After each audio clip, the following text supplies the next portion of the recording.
Some viewers may find the following video disturbing. Viewer discretion is advised. Hey everyone, welcome back to Board Games Unlocked, and today I'm doing my top 5 Traitor Games. Now, this is going to be a interesting list because I'm also kind of doing a mix of Traitor / Semi-Coop, which kind of go hand in hand for the most part. If you're not familiar with what I mean by that, is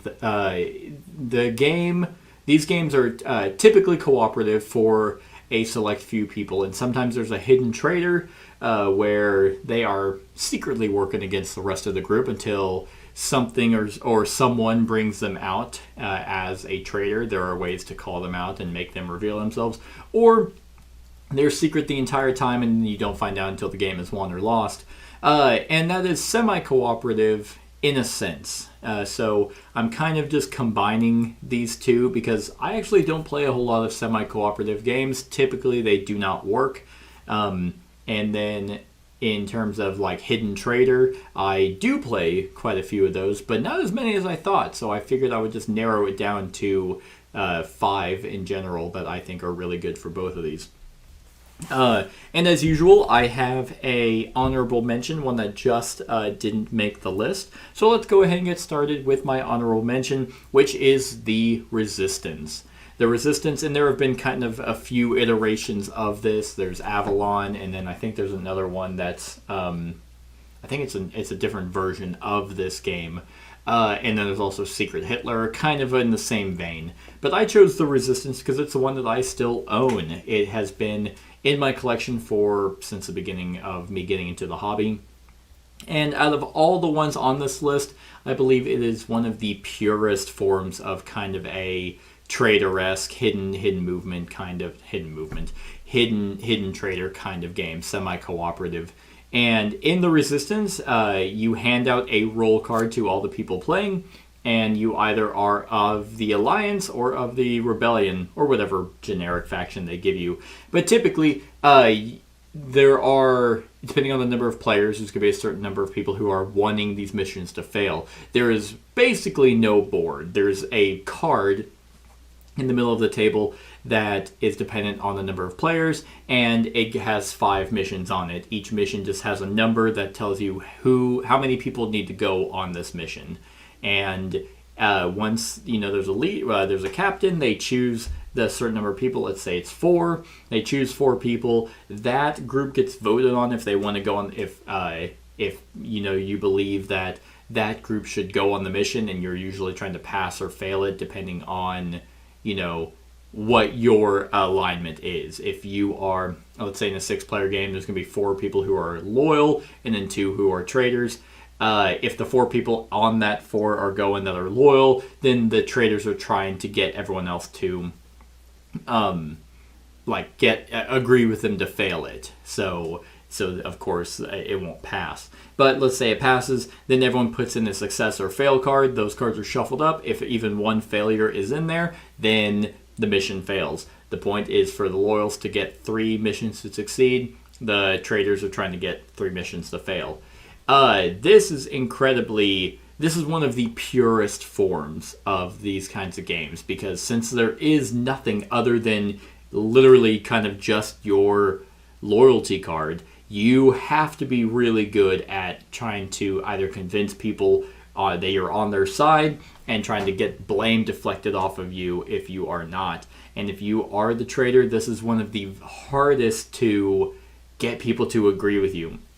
In every other game I'm going to mention, there are mechanics to kind of help hide the traitor, so that if you're doing traitorous things, you can kind of easily point to someone else and be like, well, look what they're doing. You cannot do that in this. It's pure negotiation, pure deduction, and I absolutely love it. I've had great, fantastic gaming experiences with the Resistance. If you want that pure social interaction, this is definitely one to go grab because it's very easy to jump into. They have expansions that add in different roles, so you do get more kind of game out of it, but the purest form is just that loyal traitor and just go with it. The reason why it's not higher on my list, besides the fact that I think other games are better, is that this game really shines with 7 or like higher players, because any lower than that, like 6 or 5, the first mission you send 2 people on, and it almost 99% of the time is going to pass, because a traitor, even if they are, if they're on the mission, they're not going to fail it, because now no one's ever going to pick those 2 people again. And usually the game doesn't get really good until by missions 3. But in higher player counts, when the first mission you have to send 3 people on, that's immediately it gets good. So that is my number 6, The Resistance. My number 5 is kind of an older game at this point, and one that I see a lot of people kind of just, they're not really talking about anymore, which is interesting, because I haven't really seen any game come out that does this kind of game any better, besides, one of them that was made by the same company. But my number 5 is Dead of Winter. Dead of Winter is a hidden traitor game, but for the most part, everyone is working together. Even the traitor is working together with them. And it's a zombie survival game, so you have a mission or a scenario that you're playing that has a, scenario goal. And each turn there's a crisis card that everyone kind of has to pitch in or secretly pitch in to try and meet. Have to have a certain number of food so people don't starve to meet the crisis, otherwise the bad thing happens. And there are zombies you have to deal with, but of course zombies are never a problem, it's always actual people. In this game, everyone has a secret objective that you have to meet in order to also win the game. So if you are not the traitor, you are trying to complete the main goal as well as your secret goal, which it is what it is on that. The secret goal, like let's say you don't meet it, but you all meet the main mission, you could just say you won. It really doesn't matter one way or the other. The purpose of the secret objective is it has you play a little bit different than others that kind of is traitor-esque. You need to have 10 guns by the end of the game, or 5 food by the end of the game. And so you're hoarding stuff, and it makes you act suspicious, because there are things in the game that allow people to either look at other people's hands or their secret objective, or their basically if they're a traitor or not. And those definitely cause suspicion, because if, let's say, you are a good guy, you're not the traitor, but you have to hoard medicine for whatever reason, and someone has an ability that lets them look at your hand, and for the crisis you needed medicine, but you're like, I can't put anything in, and then someone can look at it and they see you have a bunch of medicine, like that immediately just casts doubt upon you. And everyone has something that's like this. And then, of course, the traitor is trying to fail the mission, have morale hit 0, or do one thing or another. This one is absolutely fantastic. It is, of course, a Crossroads game, and what that means is there's a deck of cards that on your turn, someone to your left or right draws a card, and at the top there is a condition that actually, that might trigger. And what I love about these is I've heard a lot of people actually constantly have these go off. My favorite way to play the game is you play it just like that. If the condition isn't met, then the card doesn't go off. It allows for very special events to happen sporadically, not at a consistent pace, and just if something happens to happen, you get a cool, interesting interaction. Someone might show up. There might be some new crisis that happens. You might get a food crate that gets dropped, so you can make decisions upon that based off what you're doing on your turn. So you have the threat of the zombies, which is there, they can overrun and you have to defend the colony. You also have that cool, I don't trust, a lot of people are acting suspicious around us, and the dice placement of using not dice placement, but the dice action selection is really good. All the characters are interesting, have special abilities. This has a standalone expansion called The Long Night that adds in a bunch of different modules. I highly recommend. If you're going to pick one of the two, definitely get The Long Night. It's a really good one. I'm not a big zombie fan. I don't really care about that theme. But because they're very minimal, even still a threat, but never... They're always a threat until the last minute. I really like the Crossroads cards, and I love the traitor-esque aspect of this game. So that's my number 5, Dead of Winter. My number 4 is... I wouldn't really call this a party game, but I would break this one out Nope. My number 3 is one I would break up before this one, obviously. But my number 4 is Obscurio. Obscurio kind of went... I remember it getting some buzz lately, and everyone was calling it the Mysterium Killer, which is weird to me because it's like the only thing they have in common is that unique Dixit kind of artwork. But other than that, you don't really, like, they don't play the same. I own both, and I've played both multiple times, and I haven't ever thought of a reason to get rid of Mysterium.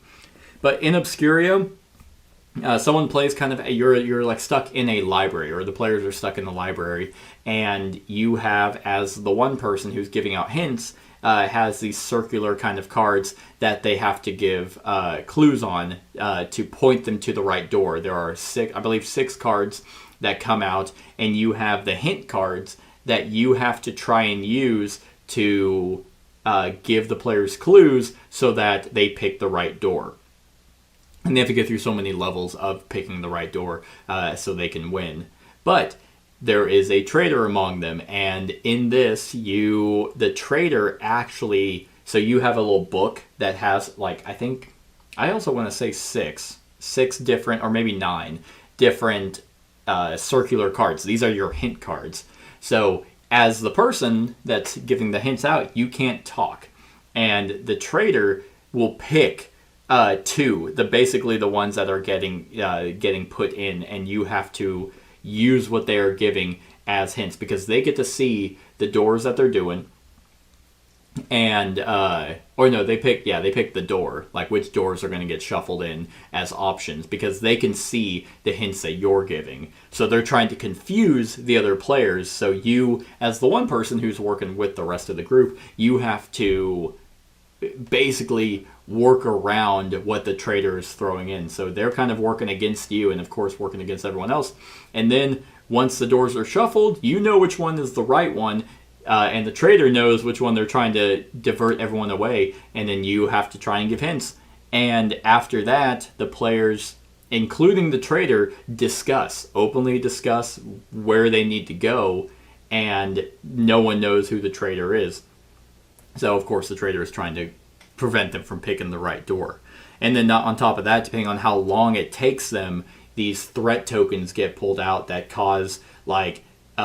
these see-through red discs that go over the hints so that all color is gone. Like that can get placed on it. More threat tokens could get drawn. It just becomes incredibly difficult if the players don't work together and if the person giving the hints doesn't do a great job about doing that.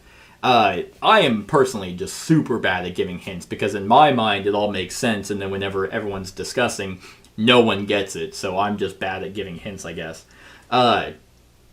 So this one is absolutely fantastic. If I want kind of that traitor-esque feel, then I will break out Obscurio. If I want a more cooperative feel, then I'll, break out Mysterium. They both have their place in my collection.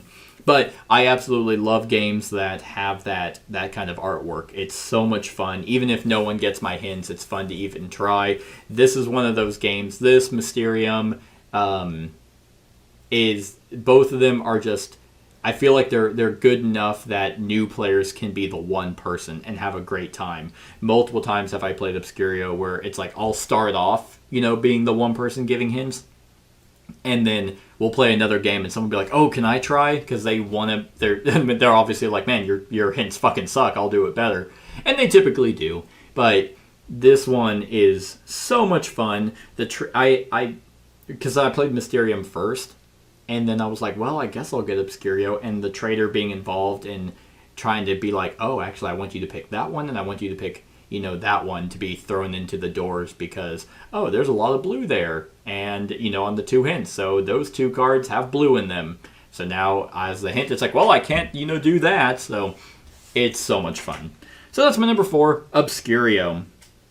My number 3 is kind of another one that is a party-esque kind of game, and since it's my number 3, I would break this one out. They kind of go hand in hand, honestly. Like, I've played typically if I'm bringing one, I'm bringing the other because I'm in a scenario where we don't want to play fun drinking party games, but we want to play lighter games that everyone can jump into. And my number 3 is Deception, Murder in Hong Kong. Oh, this one is just so good. It's so much fun and such a simple premise. In Deception, Murder in Hong Kong, you once again have one person giving out hints and other people trying to figure out who the murderer is. The traitor being, in this case, the murderer.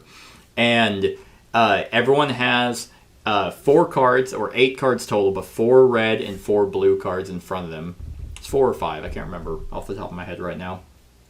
But everyone gets their roll, and then the person giving the hints, will figure out who the traitor is, and the traitor will point to 2 cards in front of them. Any combination, as long as one is red and one is blue.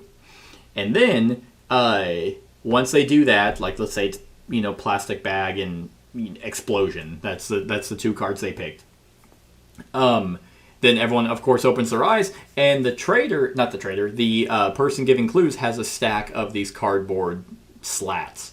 And, they are very vague in kind of topics, weather, cause of death, location, and they draw 6 of, well, there's always 2, and then you draw 4 more, and then so the person the forensic scientist is what he's called, has these little bullet tokens, and they have to place it next to, one thing on each tile, so each tile only has 1 clue, time of death and whatever. So it's like if you have the time of death token, you're trying to figure out how you can relate these hints to the 2 cards that the traitor picked, because the forensic scientist is trying to point everyone to the traitor and the combination. So they're like, okay, that person picked plastic bag and explosion, and you have these hints, so you're trying to narrow it down so everyone can look at it, because everyone can look at everyone's combination, as well as the traitor, who can openly, be like, okay, yeah, I mean, I guess plastic bag makes sense if everyone's kind of pointing to it, but it's like, how does, time of day, morning, how does that make sense for, explosion or anything? So then they're trying to divert everyone to point to someone else. It's like, I think that makes the most sense. So it's obviously, him. The trick to this game is there are 3 total rounds, and everyone has 1 guess. The entire game. Not per round, it's just the entire game you have 1 guess. And the other problem is that if you guess, and let's say you guess the traitor, you don't have to guess this person, you have to guess their combination, and you have to get both of them correct. So for example, if someone is guessing they say plastic bag and needle, and the forensic scientist has to say no. And it's like, you got one of them correct, but you can't be like, you got one of those right, because obviously that would just mean that the traitor got it. So it's very difficult because everyone is, talking, and half the group or most of the group is working together, but the traitor is also involved, and there's really nothing that kind of points to the traitor except for the clues that the forensic scientist actually gives. But since there's 3 rounds, most people don't throw their guess in the first round, maybe not even in the second round, because in subsequent rounds, the forensic scientist can take a tile out and then, replace it with a new one. That might work better to pinpointing who the traitor is. This one is so good, and there's different roles and stuff for more players. There's a small expansion for this one as well that just adds more to it. There's events that the forensic scientist can draw. It's so much fun in both of these, in both Obscurio, but mainly in Deception. Whenever I give clues, I give very, I want to say logical clues is how I would describe it. Like, it's one clue points literally to what I think, that is. So if cause of death I put is sudden, that's what I would pick for explosion. And but a friend of mine, whenever he was the forensic scientist, he gave clues based off of a story that the 2 cards the traitor picked, kind of how that would work. And okay, here's a story of what I think it was like balloons and something, and he was like, the location was restaurant, and he was trying to tell a story of where these items might be found, and that was just fantastic because I would never give clues that way, and it was so cool to see someone else do it a completely different way. Needless to say, whenever I was a forensic scientist, the traitor won because I suck, and whenever my friend was the forensic scientist, the cops won, the detectives won because they were able to follow his thing. But it just depends on the group you're at, the types of thinking they are, or in the type of thinking that if they can get into your head, be like, okay, Seth usually does this. These are the kind of clues he gives, so we can't think in any obscure way. And of course, when they do that, then I'm trying to think out of the box, and it doesn't work. So, Deception, Murder in Hong Kong is my number 3. My number 2 was a game that was brought up in this kind of realm as a semi-co-op, or I always thought it was a semi-co-op, but then he mentioned that it was a Traitor game, and I was like, that's interesting. Like, I would have never thought of that, but it does make sense. And that's why, this is one of the reasons why I kind of combined the two, semi-co-op to Traitor. And my number 2 is Nemesis. Nemesis is the crux of the Alien franchise, the first two, in a box. It does that theming so well. And in Nemesis, you are passengers of a spaceship that is malfunctioning, and you are trying to fulfill an objective that you have. But at the beginning of the game, you have two objectives. You have a personal one and a corporate one. The corporate one tends to be more traitory. So this game can go, completely co-op. If everyone picks personal, everyone's typically working together trying to get the, to meet one objective. But the thing is you get to play the game a little bit before, once the first intruder or alien shows up, that's when everyone picks. And so you kind of can play it out a little bit and be like, okay, well, based off what's happening, it might be easier to have player 4 not live anymore. And you might pick that. Or, based off you went to the helm of the ship and saw what direction it was going in, and you're like, great, I needed to go to Venus, and so you might pick that one. So you get to play a little bit before actually deciding, instead of most games where you find out at the beginning of the game. What makes Nemesis so fantastic, besides of theme, is the fact that there is so much going on and so much uncertainty, because if you're the traitor or the corporate, you can't directly, if you need someone to not live, you can't directly walk in there and shoot them. But you might not want to play your hand because so early, because let's say there's a bunch of aliens that hop into a room and it's your turn before the player that you want to not live before they go, you might shut the door on them. And there's only a few ways to actually be able to because it's a card game, so you have, it's hand management. Your cards are action points as well as abilities. So if they don't have a card in their hand, they might be trapped in that room and might get attacked by aliens. And which kind of makes sense to the original Alien movie. This game has so much atmosphere and really cool mechanisms, and does a semi-co-op so well that I haven't seen it done well before, because some semi-co-ops just get really weird with, it's like, okay, we play this entire game cooperatively until the very end where we fight like the boss and then only one of us can win. It's like, that's so dumb.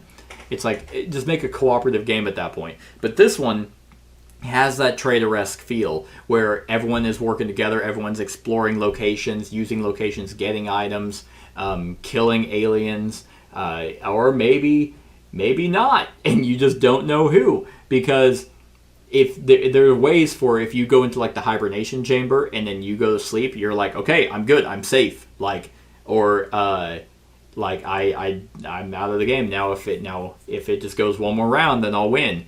But then whenever you have one person who goes as you're sleeping, who goes to the engine room and malfunctions it, then the ship blows up.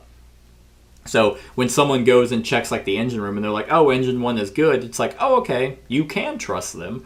Or you can go and double check for yourself, just to see if they're trustworthy or not. Because if they're not, and you find out that they lied whenever and you're like, oh, okay, well, now I know what you're trying to do. So then now you have an adversary that you're trying to work against. And that's kind of those themes that are in these kinds of games where you can't ever tell for sure if someone is lying, there's like immediately just off face value, but then there's ways for you to actually go in and check. And because of that, the traitor has to really work hard at actually disguising themselves. Obviously, if they say the engine is good and then you go check immediately after that and it's not, then they just did a bad job of lying. But there's also events and things that happen in the game where it's like, let's say engine 1 is good, and then an event causes you to like swap the engines or shuffle them, and then later on you go check, and it's just like, oh, you said it was good, and they could be like, well, it was at the time, but was it? You just never know, because it's just so good because you have the feeling of oh man, what was his name? He played Bilbo in Lord of the Rings, but he was the alien Ash. You have that Ash type character that's working with everyone, and all of a sudden he's just trying to kill the main character. Plus the fact of the game that causes noise whenever you're moving around. If you're running around and clanking and stomping through these metal corridors, then aliens will show up and then you have to deal with them. You can have you can send a signal, you can stop people from sending a signal, you can change the course of the ship, you can stop people from, like, for example, if someone's trying to get into an escape pod and then you run through the room that causes noise and an alien moves in there and follows you, then they pull that person out. There's just so many different ways for you to play this game, especially with all the expansions of the different types of aliens. It's absolutely fantastic. Now, I will say there is a caveat to this game. I believe this game is best with 4 people, and I've played it at 6, and I had a horrible time. That might just be me, but this game is a long game. It is a beast of a game. Out of all of these, it is easily the longest. Dead of Winter, maybe if you played one of the long scenarios, but the problem with Nemesis is there's a tracker. There's a time, like a round tracker, essentially, before the escape pods are available to jump into. But at a higher player count, 5 or 6, 5 maybe, I might do it at 5, but definitely at 6, it takes way too long for it to get around before that tracker moves, and there's a finite number that it has to get to. It doesn't flex based off number of players. The other problem is that part of the Nemesis experience is exploring the ship, and kind of once you explore it, then in a 6-player game, since you're like, wow, we explored the ship in 2 rounds, okay, like there's not enough to do. But at 4, it takes a while to explore all the rooms, and by that point you're then doing a lot of stuff, and by that point the aliens are around. I just personally have found Nemesis to be fantastic at a 4-player count instead of higher. So unlike the other ones, if you want a large group, Deception, Obscurio, Resistance, all these are fantastic choices. So that's my number 2, Nemesis. And my number 1 Traitor semi-co-op game, whatever you wanna call it, is actually the newest game on this list, but it's essentially a retheme of a game that has been one of the best gaming experiences I've ever had, and that is Unfathomable. Or Battlestar Galactica. Pick your poison. If you can't get Battlestar Galactica, good thing, you can get Unfathomable. It is pretty much that exact same game. So, Unfathomable is a Lovecraftian style game where you are on the SS Atlantica, and you are trying to get to your destination. In this case, it is Boston. What happens in this game is that you, at the beginning, get a loyalty card. It'll either say you are human, or you are a hybrid, or you're a cultist. But everyone just gets one at the beginning of the game, and everyone might be human. It is very possible, because in let's say a 6-player game, you have 9 human cards, 2 cultists, and 1 two hybrids and one cultist. So it is very likely that everyone is human, but you never know. And then, so you play out the game, and the game is very strategic because you are going from location to location, trying to manage resources, trying to fight off deep ones that are climbing onto your ship. At the end of your turn, you have a crisis card that is most likely going to be a skill check. The skill checks range from the 5 different skills that you have. If you've played any Cthulhu game, they're going to be those 5 skills. And everyone has a hand of cards. The cards have abilities, but they also have numbers.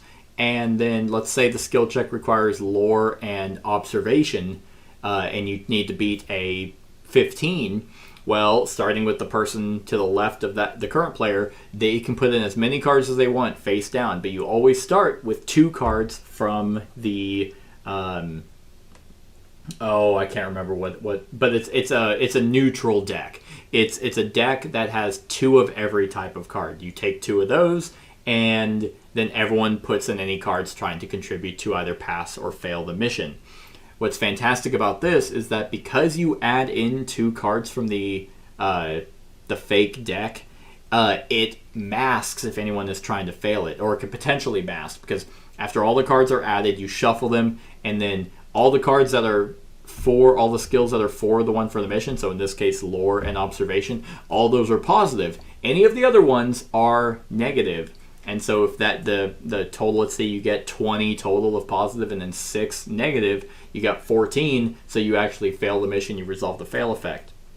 What makes all that, once again, fantastic is people can just be like, I can only put in 1. And, I mean, you can look at their skill cards, because every character can draw a certain type of card. You can be like, all right, yeah, it looks like you can only get 1, but they could be lying. Or they could be like, yeah, I can actually help out pretty well and put in a couple 1s. So, and let's say it fails, but only 2 cards are negative. It's just like, oh, well, that probably came from that deck, but you never know. It could just be 1 came from the deck and another 1 came from another player, but it just so happens that 2 came out. You gotta be careful, though, as a trader when doing that, because if 2 cards, like basically if there are more than 2 negative cards, you know for a fact that someone tried to fail it because only 2 cards come from that neutral deck.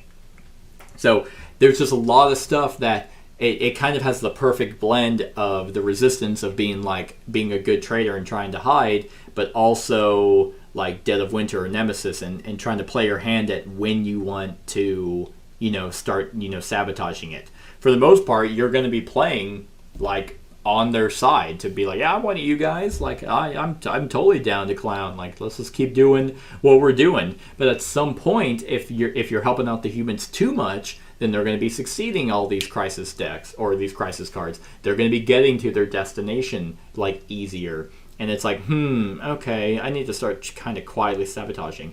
But at any point, someone can go to the captain's quarters and be like, look, okay, we need to throw this person in the brig because they are acting way too suspicious for A, B, C, and D.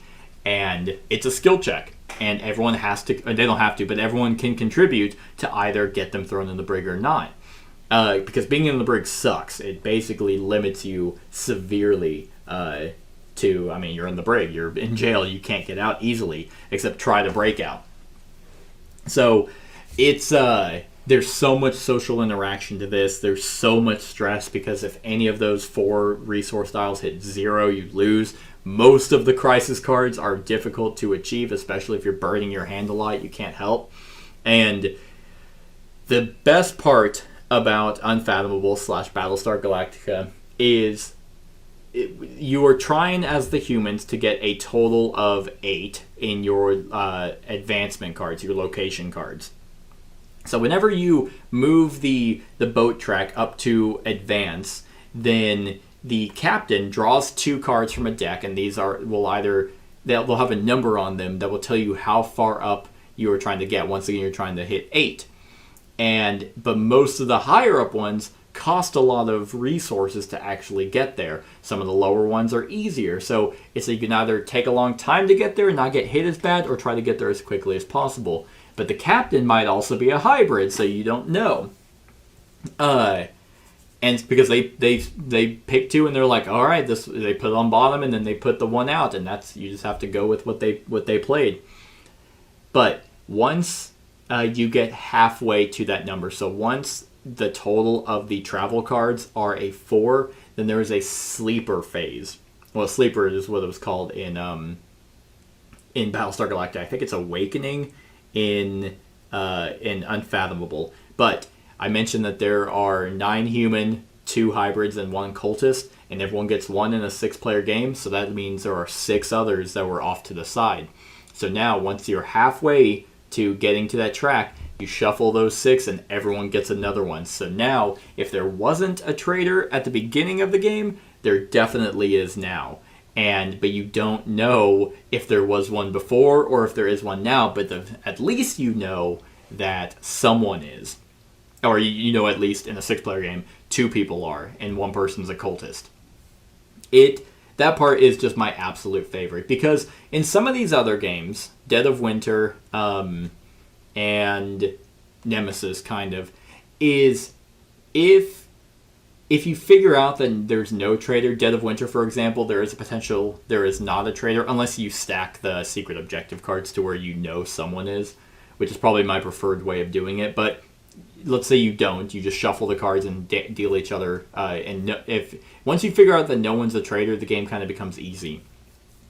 Unfathomable, from the very start, has that air of uncertainty. You don't know why people are doing something. The last game I played of that was the captain. Every time we were arriving, he always kept putting 2 cards down for the travel cards.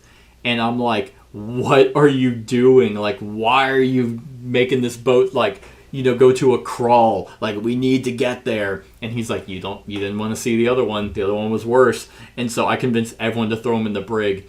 And then he was like, and I turned to him and I'm like, hey, if you, and he's like, don't talk to me. Like, he was so mad. And he was human.